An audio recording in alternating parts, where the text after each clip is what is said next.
And crazy. we are live and direct from 5 Podfeet seconds Podcast. early. Yes. And before we forget, in case they're listening, happy birthday to Ed and Jan. Yes, Ed and Jan. Mr. Ed in the live chat Mr. room. Ed, yes. Happy birthday. We just came from their party. Yeah. So, let's see. We're going to hit the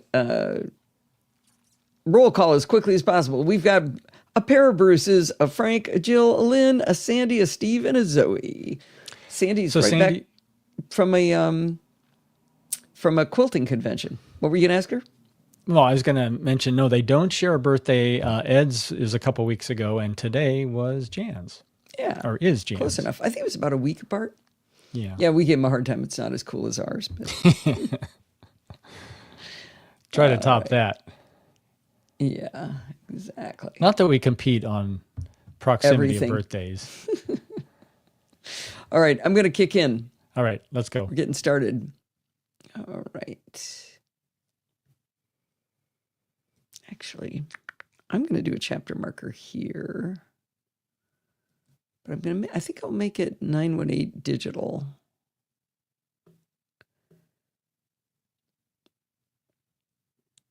Let's see.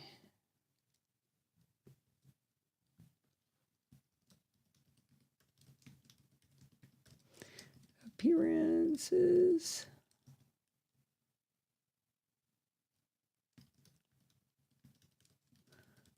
There we go. We're going to start here. All right. Oh, man. I forgot the third one. Tag nabbit. I have more to write. Shoot. Hang on one sec. Hold, please. I know I said everybody get ready. How was that clockwise? Where's the link? Sorry. Clockwise. No, relay.fm/clockwise. There it is. And it was, I'm doing Great Pumpkin. I can't believe I forgot this one. I had it in my notes to put it in. I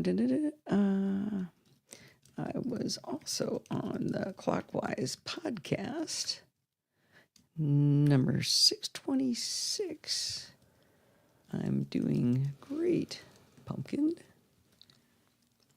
where Chris, Lolly, maybe you should entertain them while I try to type. Well, I have a question. What is the name of my light again? Logitune is what you're looking for. Thank you.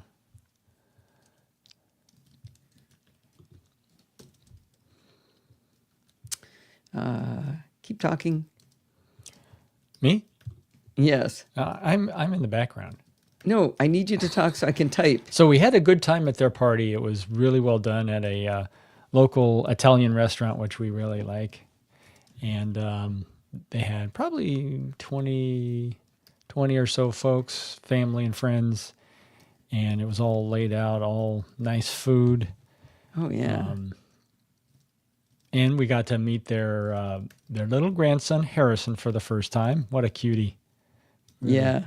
Really cool little boy. I think he's 2. Yeah, he was fun. Yeah. He wasn't terrified of me. No. That's pretty amazing. Yep. Okay, stop talking. I'm done. Whoop. Nope. Preview, and you need to go back over here. Okay. Will it be in the blog yet? You don't have to. Sure. Send to blog. All right. It'll take me an extra second, but I picked a bad day to be behind. Okay. Here we go. Now we're going to get started. Okay. Nope, you got to be on the right window. Before we get stuck in, as Bart would say, I'd like to let you know about some appearances I've done in the last week or so. First of all, I got to be on the Kilowatt podcast with Bodie Grimm, not once, but twice. First, I was on the episode entitled Sentry Mode, Your Best Legal Witness. That was on September 30th, where I told the story again of how my car got slammed into while parked and how the Tesla Sentry Mode kind of saved the day. Secondly, I invited myself back on to talk about test driving an EV in the episode called The Good, the Bad, and the Aria with Allison Sheridan. I test drove this car with listener Lynn when she was on the hunt for a new EV. I really liked this car, so it's a pretty fun interview, but she ended up buying a Kia Niro that she adores. Now, after we test drove the Aria, Nissan paused the 2026 model for the U.S. market, presumably because of the high tariffs. It's really a bummer because it's a beautiful car. Now, the good news is they're going full force on the Nissan Leaf, which also looks to be a terrific car. Not sure why it wasn't killed because of tariffs, but you know what? There's a lot I don't understand about what's going on.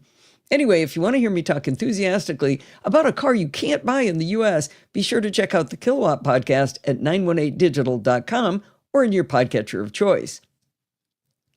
Okay, stopping for a quick chapter mark.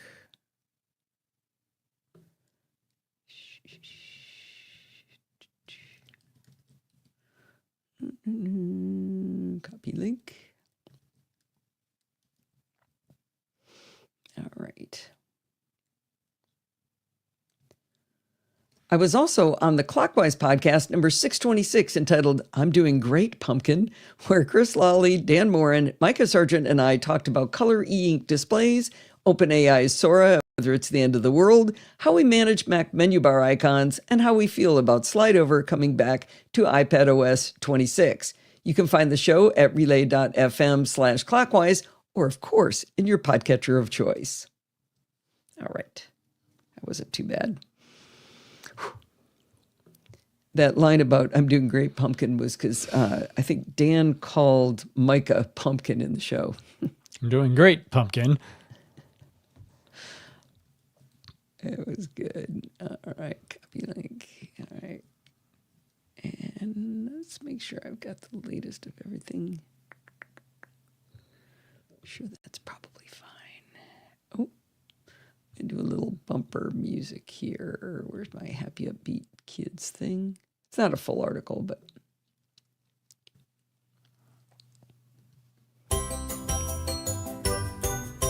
Over the last decade, I've heard people sing the praises of the app Power Photos from Fat Cat Software. Every once in a while, I'd take a look at it, but I found that the vast capabilities were kind of intimidating. When JF Brissett suggested I consider making a Screencast Online video tutorial on Power Photos, I figured this was the best way to learn the tool once and for all. I got to say, I'm really glad I took on the challenge, and it was a challenge because this is such a powerful tool. Now, I guess I'm kind of bearing the lead and not telling you what Power Photos is for. Think of Power Photos as extending Apple Photos on Mac by providing either things Apple Photos doesn't do at all or doing a better job at some of the things Photos doesn't really do that well. Power Photos can merge photos libraries, it can split them, it can create new libraries, and it can help you reorganize albums and folders more elegantly. While Apple Photos has the ability to merge duplicates, how it does is really opaque, and you have to kind of trust it'll do what you want. Power Photos lets you be very granular. Power Photos, on the other hand, lets you be very granular on how it merges duplicates, so you keep the version you want, not what some algorithm thinks you want. Now, I think my favorite part of working with Power Photos, though, is how it lets you very quickly modify metadata like captions and titles and tags, and you can even do bulk modifications of metadata. Now, if you're a Screencast Online subscriber already, I think you'll get a lot out of my latest tutorial on Power Photos. If you're not already a subscriber, you can get a free 7-day trial of the service and watch all of the current back catalog. There's even a coupon code for buying the software if you go in and become a member or do the free trial. Now, don't be intimidated by how feature-rich Power Photos is. Conquer it instead by learning from Screencast Online. Now, when I wrote that line, I knew it sounded like AI, but I actually believe this is the best way to learn tools on Apple devices. Doesn't that sound like an AI line? Don't be intimidated by how feature-rich Power Photos is. Conquer it by learning from Screencast Online. It does. Maybe it's training me to write like it, you know? Very possible. All right. That's done. All right, here we go. Do you like the title of this next one, Steve? Yes, I do. I know exactly what you're referring to. Okay, so the title of the article, don't you answer, Steve. The title article is Demon Bots, I Rebuke Thee. Tell me if anybody can name the movie other than Steve. movie. Did I say movie? Yeah. Oh no, it isn't a movie. No, No. it was an TV. episode of a TV show. I forget what kind of demons they are. They aren't demon bots. It's a woman saying it. Mm-hmm. It is SNL. It is SNL. But I don't think it was Bunt Cakes. Yes. Bunt cakes do also appear in that episode, or don't appear. They are mentioned. In fact, it's demon raisins I rebuke Demon thee. raisins I rebuke thee, And which the were raisins probably are in the from- Bunt Cakes. Exactly. Name the person who was being. Do you remember her name Yes. or his name? Well, it was Tammy? her, Tammy. Tammy Faye Baker. Wasn't it? Yeah, Tammy Faye. That's right. Good job. Jill wins the prize today. Yep. Well done, Jill. What was his name? All right, I'm going to start recording. You guys continue. Jim Maker. All right, here we go. It's a very funny bit. Look it up. Okay.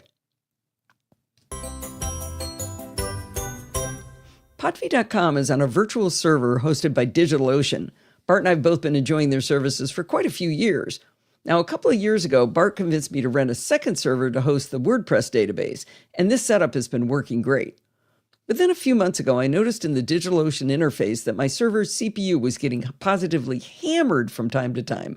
And by hammered, I mean 100% of the CPU was being used for hours at a time. Now, Bart is super easy these days.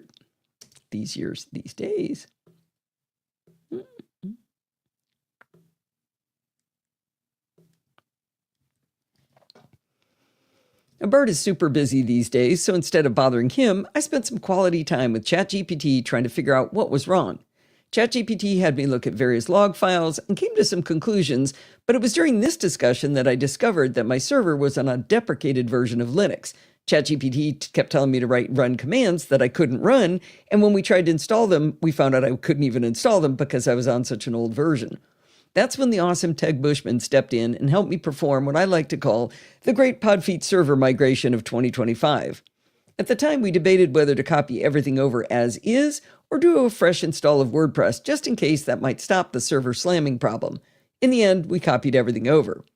Well, over the last month or so, I've been keeping an eye on the DigitalOcean CPU graph, and the web server wasn't getting perfectly slammed. I mean, it wasn't hitting 100%. It still had a lot of activity.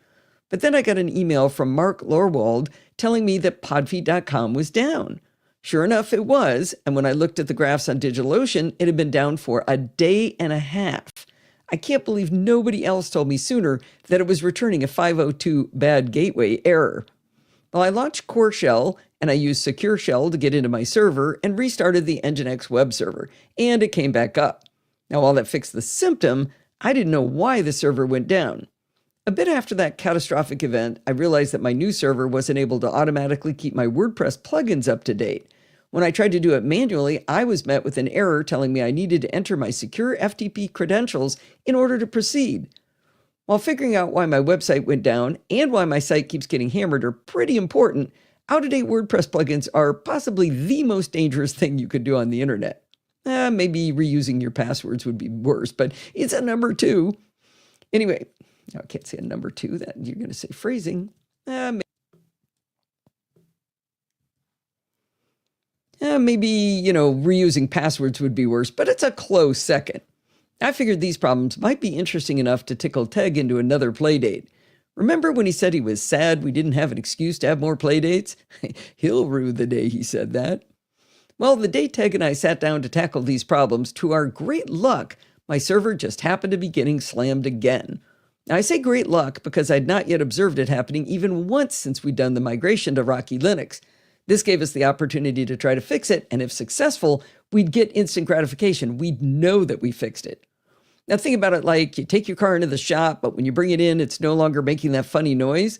The mechanic could try a bunch of stuff, but you'd never know if it fixed anything.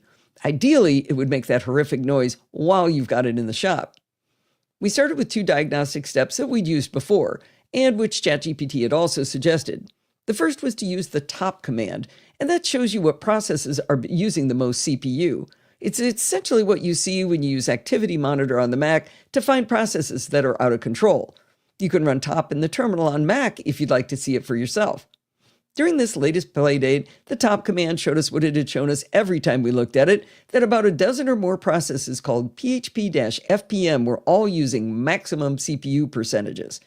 Now, I don't exactly understand or entirely understand what PHP-FPM is, but ChatGPT says PHP-FPM stands for PHP Fast CGI Process Manager. It is a server component that manages pools of PHP worker processes to handle web requests efficiently. Well, the most information I get out of that is it has something to do with WordPress. Now, another diagnostic step that ChatGPT suggested, and which Teg and I had also tried before, was to take a look at the access log to see what all this processor load was all about. The access log for my server is called access.log, access.podfeet.log. Now, the way you look at a log file in real time is to use the command tail with the flag -f. That shows you the latest entries as they're being written to the log file. It's a pretty simple command, actually. Now, what's not simple is watching this log file being written to real time. As you watch the log file flying by with each line of the file word wrapping like 2 to 3 times to the screen, it's basically a screen covered in changing gibberish. Somehow, with a superhuman skill I've never witnessed before, Teg looks at this and he goes, "Oh, I see the problem." I could discern literally nothing looking at the screen as all this slop flew by. Now, I don't have a screenshot of it when this was happening, or better yet, a video of how fast it was going, but I did capture it when it was a bit calmer after Teg saved the day and fixed the problem. It gives you a little bit of an illustration of how goofy it looks. So just like the last time we looked at the access log, Teg's super skills spotted XML-RPC.php flying by over and over and over again. Now, again, I can't really explain what XML-RPC really is, but I know that MarsEdit requires it for me to be able to push blog posts to Podfeet. ChatGPT's definition of it is XML-RPC is a remote procedure call protocol that uses XML to encode data and HTTP as the transport. Like I said, I don't completely understand what that means, but I do know that I need it. And I've heard that it is a common attack vector, but I can't use MarsEdit without it. Now, what was obvious, though, was that this was a hot target for bots to try to break into my server. They were all over this. Now, the last time we tried to solve this, we tried having MarsEdit write XML-RPC.php to a different location on my server, hoping that, by obscuring it from the known location for WordPress, it would maybe confuse the bots. It was unsuccessful. Now, the other thing that Teg spotted in the tailing the access log, which we hadn't noticed the last time, was that the bots were also hammering at something called wp-login.php. I didn't have to ask ChatGPT what that one meant. Clearly, that is a very bad thing. At this point in the story, Teg had a genius idea. I've mentioned before that I use a service called Cloudflare to manage my DNS entries for podfeet.com. Cloudflare's offering is based on the philosophy of increasing the security and performance of websites. You can use their DNS servers with your router and be pretty sure you're getting the fastest and most secure connection to the web. But you can also have them do even more if you manage any servers. They have a lot of paid features, but they give a fair bit away for free. Teg thought that maybe I could use Cloudflare to block access to these 2 PHP services that were getting hammered on my server. In the Cloudflare interface, under Security in the left sidebar, you'll find a section for security rules. Not to get Teg's head all swole up with all these compliments, but somehow, never having seen this interface before, he knew what to choose in dropdowns and what to type in each field. I might have figured it out after spending quality time with Cloudflare's excellent documentation, but he seemed to just know it intuitively. Under security rules, there was a dropdown to show all rule types, and the option he told me to select was called rate limiting rules. From there, we click the button to create a rule. Now, Cloudflare lets you name the rule, and again, with guiding, that's stumbling too much. Now, Cloudflare. I need to drink water anyway. That hurts my eyes, right? And that's when it stopped. You should have seen it flying by. It was just like, where was I?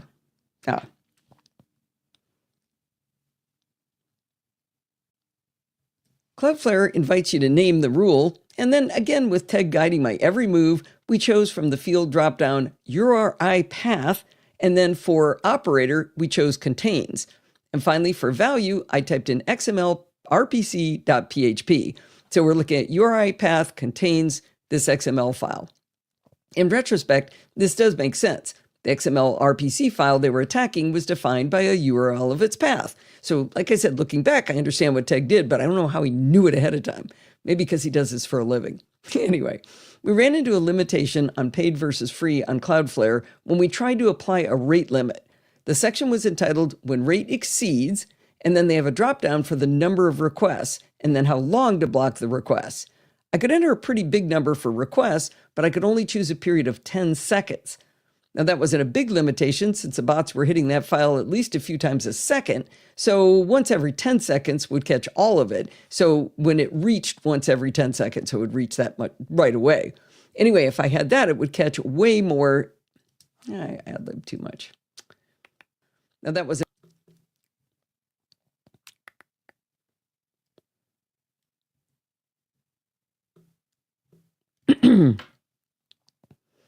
Now, that wasn't a big limitation since the bots were hitting that file at least a few times a second. So once every 10 seconds would catch all of that.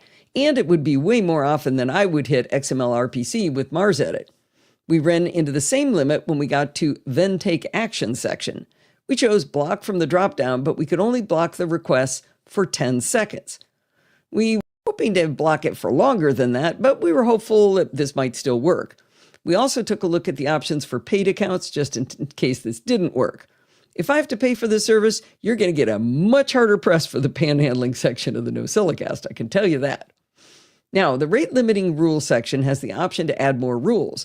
We chose OR to add the URI path for wp-login.php, and that way we had both of them in there, and then we saved the rule. We held our collective breaths as I frantically and unnecessarily refreshed the DigitalOcean graphs for my CPU. I say unnecessarily because it auto-refreshes, but you do it anyway. And after a little bit of time, we saw the most glorious thing. The CPU and load graphs fell off a cliff. CPU went from 100% down to 25% or so, right at the timestamp when we asked Cloudflare to rate limit those two files. Now, I'm jumping ahead a little bit, but when we finished this call, I thanked Ted profusely for all of his work, and he said, this was all worth it just to see that graph. I gotta tell you, it's a beautiful thing. Now, back on the security rules page, we can see my fancy new rate limiting rule, but it also shows the number of events blocked in the last 24 hours. As of the time of my writing this up, which was a few days after Teg and I finished our play date, it only shows 117 events blocked with a tiny little graph. Now, if I select the number of events, I can see the country of origin and the IP address for each event. I suspect that each IP address is sending zillions of requests each, because 117 would not be enough to stop my server like this. Right after we first set up the rate limiting rules, we saw 94 requests almost immediately, and then the graph dropped down to 0. The vast majority, all but about a half dozen, were coming from Singapore. Now that it's been a few days, the bots seem to be coming from many different countries, including a few from Singapore. Maybe most of the Singapore bots got offended by my rate limiting and they moved on. While this is definitely a whack-a-mole effort, after months and months and months of this, I can't tell you how great it feels to have this server hammering slowed way down. Now, Teg had one more action on my item.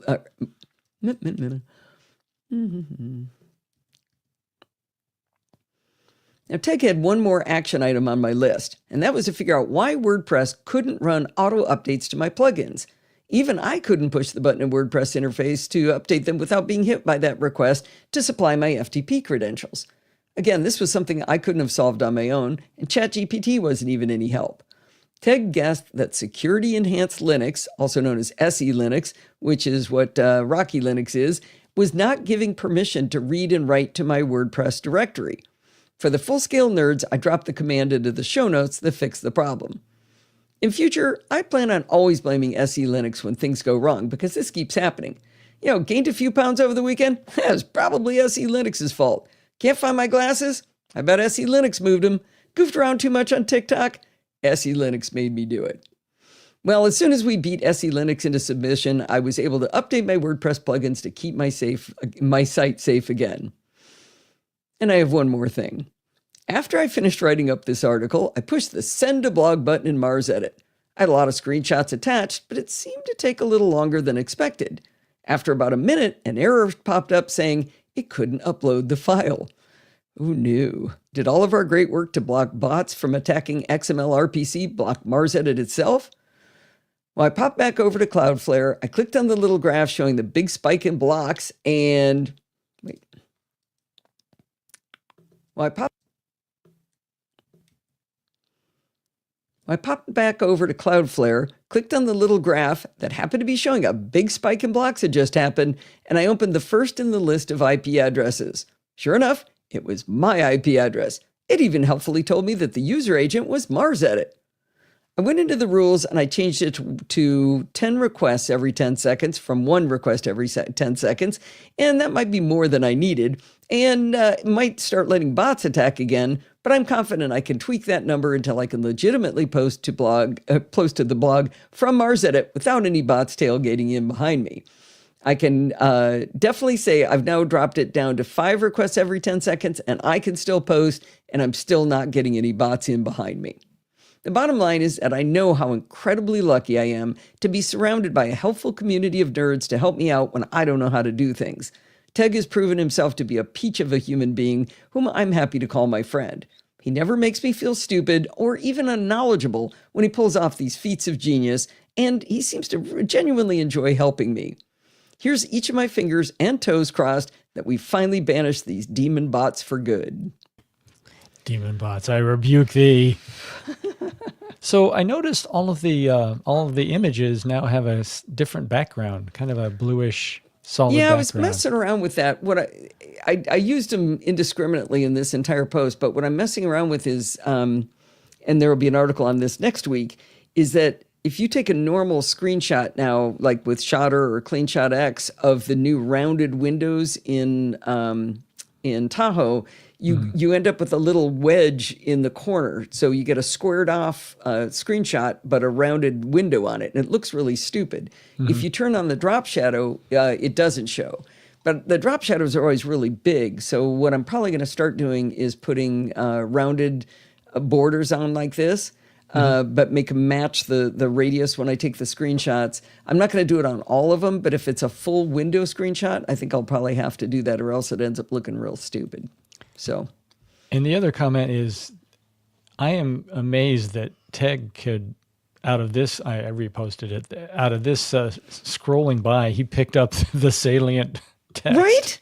Right. I mean, picture that moving like line, like that. I mean, it's just, if you look at it, there is stuff in there. I mean, you can kind of see it. Let's see. Yeah, like, but to pick it out. So there's a bunch of podfeed.com/blogs. Oh, there's one really interesting one. Did I screenshot it? Shoot, I bet I didn't. I found a bot that said, if I'm bothering you, you can block this IP address. It was a specific bot. Shoot, so what do you think it does? I don't know. I was going to look it up. But there's google.com/bot.html. Which is just scraping the web. I guess so. Yeah. So I don't know. But yeah, it's astonishing, right? Yeah. That's a real skill. So they do it on the Matrix. So you have a bot problem, Jill? Oh. You should use Cloudflare. I can help you do it. All right.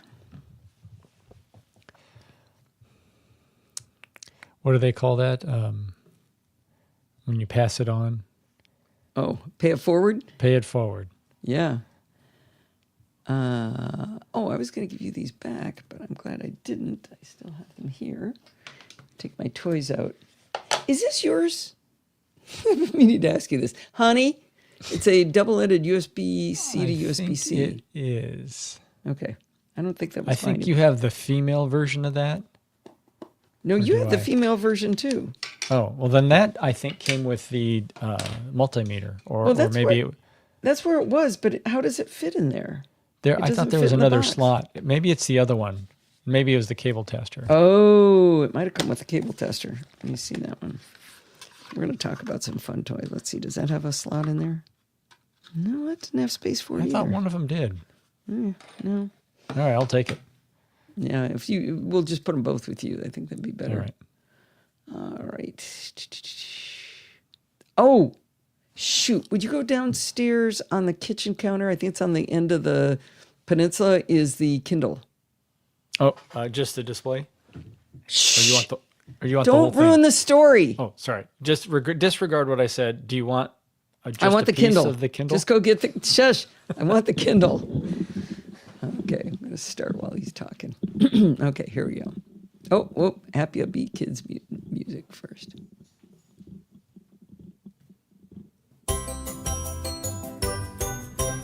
As you know, I'm a mechanical engineer, not an electrical engineer, but I keep one on staff here at Casa Sheridan. I call him Steve. We both have our strengths in the two different fields, and we both enjoy figuring things out, and we really enjoy gadgets and technology. Now, two distinctly different problems need to be solved from time to time, and they both cry out to buy some gadgets to solve them. Thank you. Do you want him? No, I don't want dog. Come here. Now, I don't think we need dog in here. We'll let him come in at break time. Now, two distinctly different problems need to be solved from time to time, and they both cry out to buy gadgets to solve them, but they're not expensive gadgets. The two gadgets Steve and I have been enjoying are a USB cable tester and a USB multimeter. Rather than simply describe them and what they do, I'm going to try to do what Bart likes to call a worked example. In other words, we're going to use these two gadgets to solve a real problem. In my article from last week, explaining why I treated myself to a new Kindle Nothing, I explained that my old Kindle Voyage died when I was asking it to look up the definition of the word verisimilitude. The e-ink screen died while reading book 2 of the Murderbot series with the word highlighted. I ended my story by buying a new Kindle. However, when you're friends with NosillaCastaway Kaylee, you just can't leave a story right there. She's famous for her love of repurposing and still using older tech. After the article aired on the show, I got this text from her. Loved the verisimilitude piece. Can't help but poke. You left it on power, tried USB transfer mode via Mac, held the power button for 40 plus seconds, disconnected the battery? Okay, maybe not. I'd wager that the battery went bad. Pains me to see it stuck, but what a wild anecdote. Well, this started a conversation which I began to do more experiments. I explained that I had charged it for days at a time, and while it showed the amber light charging light, the light never turned green, and the device never woke up. I'd also conducted the 40-second power button dance many times. What I hadn't done was to try connecting it to a Mac. I asked her what we might hope to accomplish by doing that, and she suggested, it might show signs of life as it should present as a USB drive to the Mac. This didn't sound too hard, so I got to work. I took the micro USB to USB-A cable I've been using to charge the Kindle, and I plugged it into my CalDigit Thunderbolt dock. But the Kindle didn't show on the attached MacBook Pro as a USB drive. It still showed its optimistic amber charging light, though. Now, I was being lazy when I chose the dock as the connection point, and it did introduce a lot of variables between the Kindle and the Mac. So I fished out a USB-A to USB-C dongle so I could use the micro USB to USB-A cable directly into my Mac. Still had the amber charging light, but no mounted drive showed on the Mac. I even launched Disk Utility to verify there wasn't maybe an unmounted volume to poke, but no unidentified disks were to be found. Then I had a thought. What if the cable I was using was a charge-only cable, not capable of sending a data signal? If I was going to draw any conclusions from my testing, I'd need to know the answer to that question. I've bought a few cable testers over the years, hoping they'd provide some wisdom, but they all just spat out incomprehensible numbers at me next to changing lights that I couldn't decipher. But the Tridix cable tester is different. This palm-sized device is around $45 on Amazon, and the interface is pretty intuitive. The Tridix has a small but very readable display that gives you the understandable information you need. You power the Tridix either with a USB-C cable plugged into the left side, or it's got a single AAA battery. On the right side and across the bottom are a plethora of connectors. You can test cables with USB Type-C, Mini USB, Micro USB, SATA, Lightning, and USB-A. I plugged the USB-A end of my cable into the right side and the Micro USB cable into the bottom. On the basic functions page, the Tridix shows two sections, one for data and one for power. Starting with the latter, I could see power transmission with a happy green light with a checkbox next to it, or inside of it. The next two lines are for power delivery 3.0 and 3.1. Not surprisingly, the two power delivery lines displayed sad red circles with red X's for this geriatric cable. Now, the data section has 3 lines: data transmission, USB 2.0, and USB 3.2. All 3 of these lines had red circles with X's. It was clear that this poor old cable was simply carrying power, and at a low level as well. There was no way connecting the Kindle Voyage to my Mac was ever going to mount to it as a USB drive. Now, the Treatix has a lot more to offer, but to be honest, this is exactly what I needed this device to do.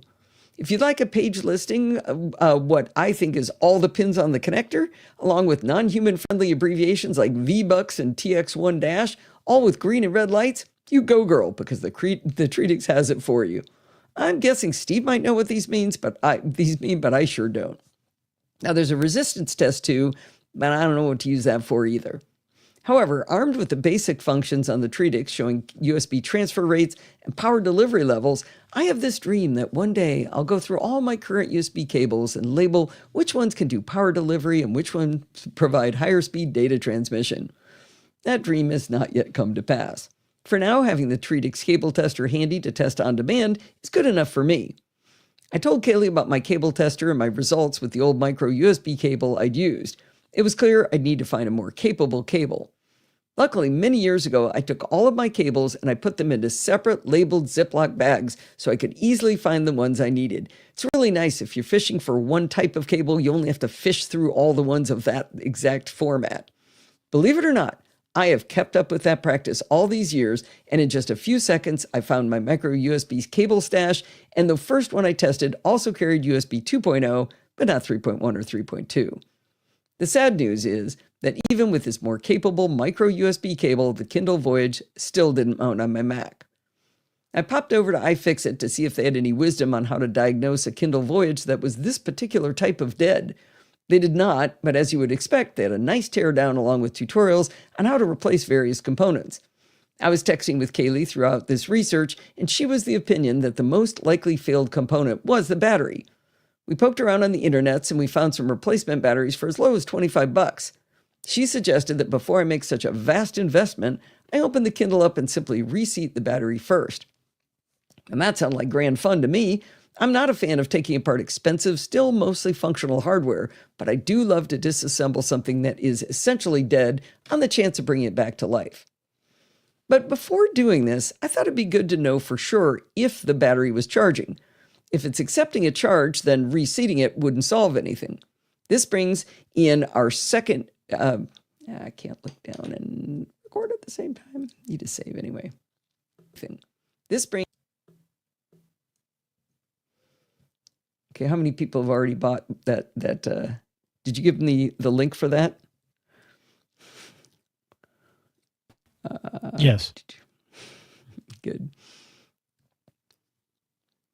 This brings in our second USB meter, the MakerHawk MakerFire USB multimeter. Let's see, it's a model N10. This multimeter's job will be to measure the power being drawn by the Kindle, if any, when connected to a charger. The MakerFire is another tiny palm-sized device with a bright, clear color screen. On the left and top, there are 3 USB in ports, USB-A, Type-C, and micro USB. On the right and the bottom, there are 2 USB out ports, USB-A and Type-C. Now, the packaging is odd. It's not closed up, so you can see the circuitry in between the top and bottom layers of the device. I mean, it's kind of fun for a nerd.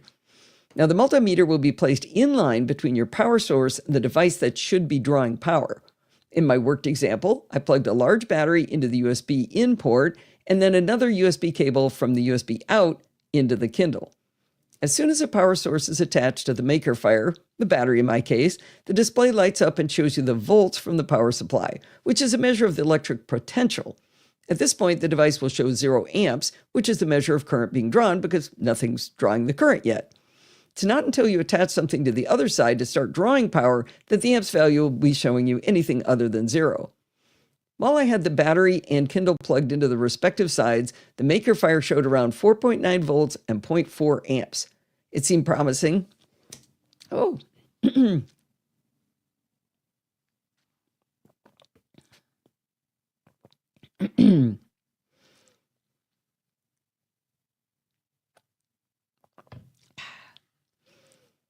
see.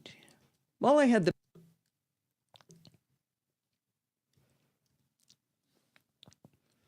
the battery and Kindle plugged into their respective sides, the Maker Faire showed around 4.9 volts and 0.4 amps. This seemed promising that the Kindle was drawing any power at all, even such a tiny bit. Now, volts times amps equals watts, which is how we measure power, so this was only drawing around 2 watts. The Kindle Voyage is notorious for how slow it charges, so that wasn't surprising. In smaller print on the Maker Faire, we have a lot more numbers, but the one that helped us diagnose the Kindle battery was a cumulative value of milliamp hours. Now, you probably know this one. Milliamp hours is a measure of the total energy consumed over a period of time, or the total capacity of small electronic batteries. I've never gotten a satisfactory answer of why large batteries, like in EVs and whole home batteries, are measured in kilowatt hours, because that's a different kind of unit. But if you know the answer, I'd love an explanation. All right, there's 2 wee tiny buttons on the bottom edge of the Maker Faire, one to allow you to look at a help menu, and the other one that says Next. Using the Next button, I discovered there's more screens to be explored, one of which was even more helpful than the main screen. This new screen shows in giant, much more readable letters the values for milliamp hours and milliwatt hours. Curiously, the value for milliamp hours was smaller than it was on the first screen. I had to do some actual reading in the manual to discover that on the main screen, it has a remembered value for accumulated charge. That means you can charge something for a while, unplug everything, and then start charging again, and it keeps adding to that original charge. I eventually found a reset button in the menus. Cool feature, but it messed up my math for a wee bit till we figured that out. Now back to how this helped us diagnose the Kindle. I looked up the total battery capacity of the battery on the Kindle Voyage, and it's 1,300 milliamp hours.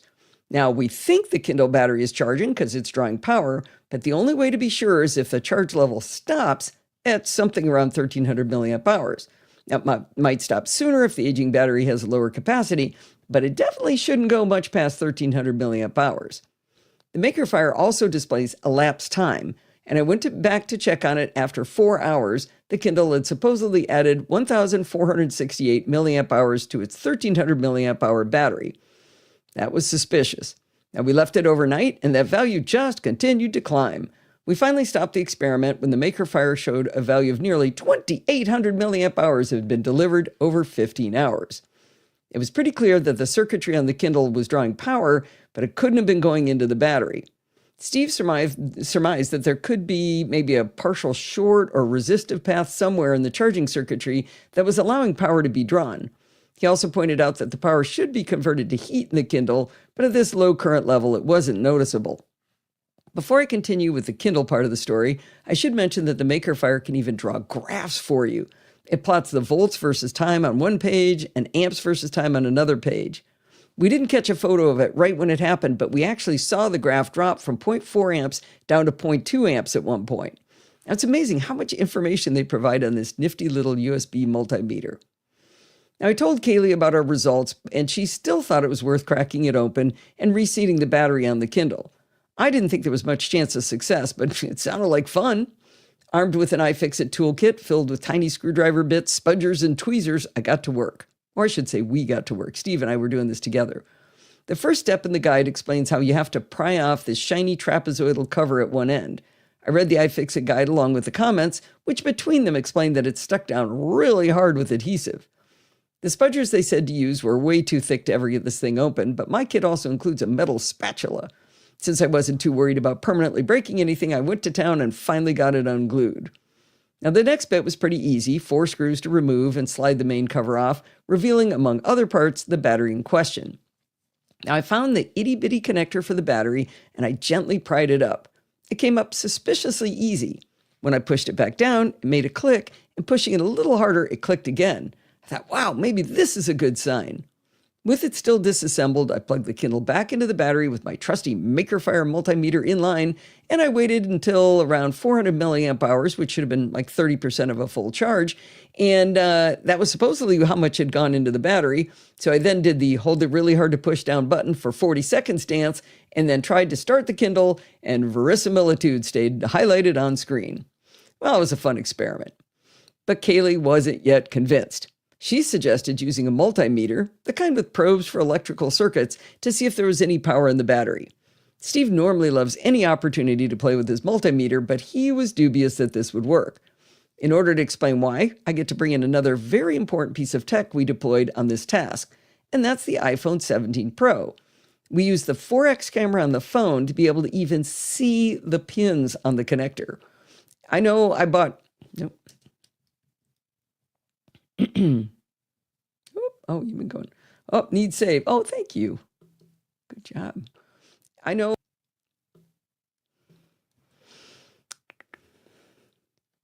I bought another Taurus iPhone case when I got the new phone because it comes with an embedded ring that can be swiveled and rotated to all different angles to use it as a grip or a stand. To the naked eye, even with reading glasses, we could see the connector and we could pry it up, but we set the phone at a nice angle using the Taurus stand and pumped up the zoom on the camera to use it kind of as a viewer while we worked, much better than using a magnifying glass. Zooming way in, we could see 18 distinct pins on this miniature connector. We didn't have a pinout diagram to tell us which pins we should use to measure with the multimeter, but turns out that didn't actually matter. The very pointy tip of the multimeter probe was huge compared to the pins, spanning at least 2, maybe 3 of the pins. Steve estimated the chances of shorting out the connector was quite high, and the chance of getting the right pin, even if we knew which one was which, was essentially 0. And that's when, without asking Kaylee's permission to give up, Steve and I decided there was still fun to be had with this Kindle. We thought if we could take it apart completely, we might be able to make an art piece out of the super thin display with this one page from Murderbot Book 2 highlighting verisimilitude. Now, Steve got out his heat gun, which is a terrifying piece of equipment nobody should own. Anyway, he set this thing to 316 degrees Fahrenheit and turned up the fan, and he started running it all around the edge of the screen. This was following the directions on iFixit on how to replace the screen on a Kindle Voyage. The goal was to separate the screen from the circuit board on the back side. Now, the adhesive was quite challenging, but using several spudgers and mostly the metal spatula from my iFixit kit, Steve was able to finally separate the two pieces. After we got it apart, we cut off what was left of the ribbon cable, and now we have just this very thin screen. Now, I do want some sympathy, though. I started rubbing off the leftover adhesive, and it was coming off pretty well. I was rubbing it absentmindedly and, just kind of getting the goop off, and then I looked down at my hands and I saw blood all over the place. I had completely missed the fact that I was rubbing along the edge of something that was a piece of glass. Didn't hurt much because it was basically a very precise paper cut, but I had to put a bandage on my finger, and it was my Touch ID finger. Anyway, now we just have to figure out how to best mount the screen artistically so it shows off the front, but also shows how thin it is. I'm thinking maybe I'll mount it between 2 pieces of plexiglass. Anyway, if you have ideas, let me know. Kepler for scale. All right. Isn't that cool, though? Look at that. I think it's neat. You can actually read verisimilitude from the back. You can see that it's highlighted. Can you see the reverse image? Is that showing, Steve? Steve asleep? The reflection, tilt it, tilt it way up. Possible. It's best when you got something dark behind it. Oh, I don't have anything dark. Go up, tilt way up. I went up to the ceiling. There, right there. You can kind of see the highlighted word. Yeah. Isn't that fun? I like it. All right. Did I miss any fun discussion in that? You didn't finish the bottom line. I didn't? I don't think so. Oh, I thought that kind of petered out, but I scrolled and it didn't scroll. Okay, good. Thank you. The bottom line is that I think the Tredix USB cable tester and the MakerHawk MakerFire USB multimeter are really useful gadgets. The bottom line is I think the Tredix USB cable tester and the MakerHawk MakerFire USB multimeter are really useful gadgets to have in your toolkit, and they don't cost very much money. In the middle of the Kindle project, I had a problem with a cable not charging in my car, and I used both of them to diagnose the problem. The cable tester was the first test, especially because the white cable I was using looked oddly yellowed at both ends. But it turned out it passed the charging test with flying colors. I then used the multimeter to test charging my phone in the car. It helped me discover a disconnected cable inside my front console, and then I confirmed electricity was flowing with the multimeter. If I had to recommend one of the two for everyone, it would probably be the Treatix USB cable tester. How many times have you tried to transfer data, you can't figure out why it's not working? If you had the Treatix, you could tell very quickly and find out if you're using a charge-only cable like the ones Apple gives you with all of their devices. There. I thought it kind of petered out. I was like, an anticlimactic finish there. I don't know why. I know e-ink works this way, but it's so odd to see it, the display, totally isolated. No power, no cables, no nothing. I wanted to keep going and take the glass off, but he was afraid the charge. Actually, Bart said that they're little balls that flip one way or the other, and you might disturb it by taking off the protective back surface. Yeah, so I was worried about that. He agreed leaving it off, but isn't that nifty? Yeah. Still got a circuit down at the bottom there. That's the cable we cut. Ribbon cable, yeah. All right. Time to panhandle for money.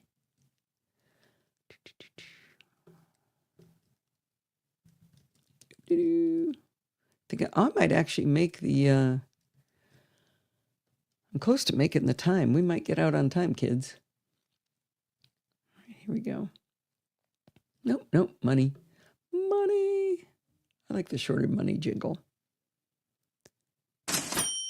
You know who's terrific? John Denning, that's who. Every once in a while, he wanders over to podfeed.com/donate and just buys me a bunch of coffees. I'm not sure what inspires him, but every time he does, I'm delighted. Now, it's not just that he helps defray the cost of bringing you all this swell content. It's that he tells me he appreciates me. No, that's not quite the right way I wanted to say it. I'm not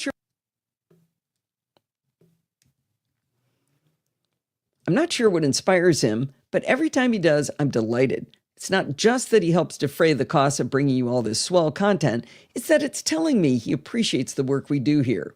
If you'd like to be swell like John, remember, even donate starts with podfeed.com. And I'd like to wrap up our top...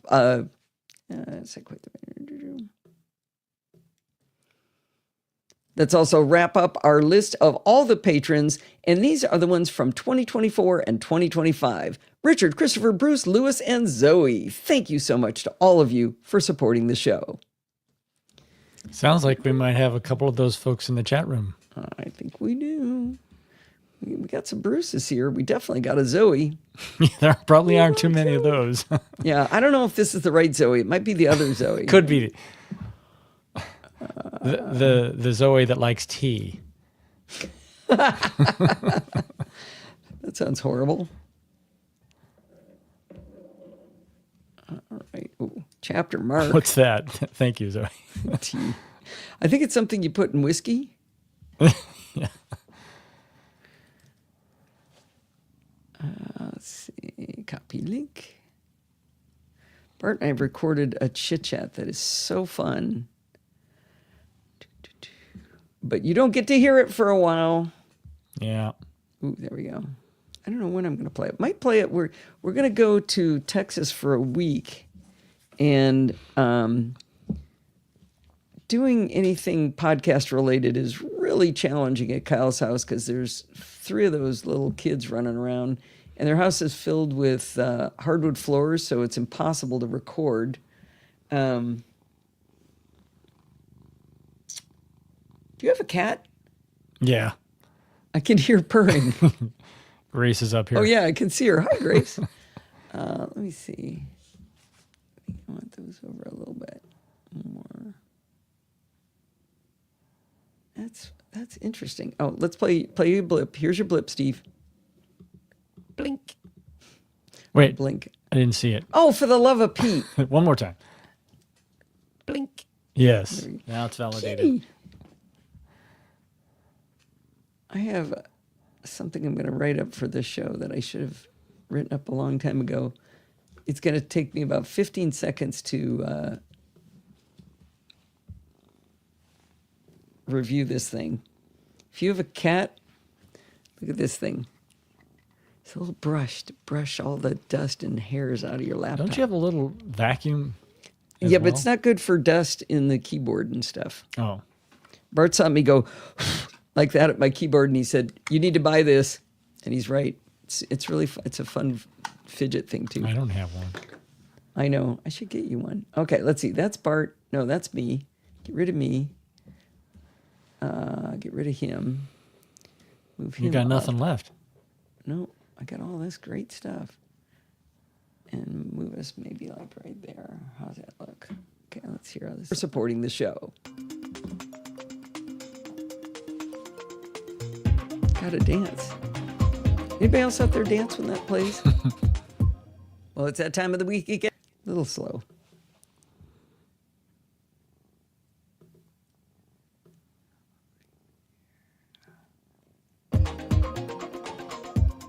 Well, it's that time of the... Nope. A little fast. It's very touchy. You got to get it just right. Well, it's that time of the week again. It is time for Security Bits with Bart Bruce Schatz. I feel like I just talked to you yesterday, Bart. Yeah, and it was such a fun conversation that I'm going to tease all the listeners and say, we had an amazing conversation and you can't hear it yet. And Alison isn't sure when you're going to hear it, but it'll be brilliant. It could be weeks from now. You don't know. You don't know. We'll find out. It was fun, though. I'm really glad you let me go off-piste from our usual topics. It was lots of fun. Enjoyed it. Oh, you were right, Steve. The multimeter has a little slot right there for a USB to USB connector. Ah, okay. It's right up there. I could tell Steve this in our own life, but all right, we're almost out of time. The profit goes to America. So okay, let's go to the end. All right. There's a dog outside my door. All right, I'll let you in just a second. Me. Thank goodness. Exactly. Right, folks. Until next time, remember to stay patched so you stay secure. He is actually whining. He doesn't do that very often. Just a second, Kepler. Okay, let's see. And I need Bart audio icon, and we're going to put it right about there. Actually, that's supposed to be down here. Down there. Next time, remember to stay patched so you stay secure. There we go. All right.